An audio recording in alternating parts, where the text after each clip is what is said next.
ఒక blunder mistake Etela Rajender చేసిండు గజ్వేల్లో పోటీ చేసి. బ్లండర్ మిస్టేక్ అనేది క్వశ్చనే లేదు. వాళ్ళు అనుకుంటున్న పర్సెప్షన్, కానీ నేను మాత్రం గజ్వేల్లో ముఖ్యమంత్రి మీద పోటీ చేసి మంచి పని చేసినట్టుగా భావిస్తున్నాను. నేను నాకు వాటిగా ఏదో 2000 ఓట్లు 3000 ఓట్లు రాలే.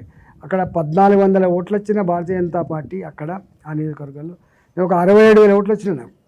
అంటే ముఖ్యమంత్రి తన అధికార దుర్వినియోగం పూర్తి స్థాయిలో వాడినప్పటికి కూడా ఇలా రాత్రి మీకు ఇల్లు శాంక్షన్ అనే లెటర్లు కావచ్చు, రాత్రికి రాత్రి మీకు బీసీ బంద్ వస్తుంది, మీకు దళిత బంద్ వస్తుంది అనేటువంటి అవి కావచ్చు.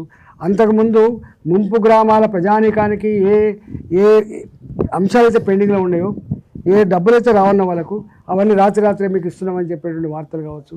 ఒక్క మాటలో చెప్పాలంటే వాళ్ళు పూర్తి స్థాయిలో గజ్వేల్ నియోజకవర్గ ప్రజానీకానికి గతంలో ఎన్నడూ రానటువంటి అనేక రకాల హామీలు దొరికినాయి, అనేక రకాల లాభాలు వచ్చినాయి. కాబట్టి ఇవాళ ప్రలోభాలు పెట్టి కొంత గెలవచ్చు. కానీ అదర్వైజ్ గజ్వేల్ ప్రజానీకంలో కూడా రాజేంద్ర గారు రావడం వల్లనే మాకు ఈ సమస్యలు పరిష్కారం అవుతున్నాయి, గౌరవం దొరికింది.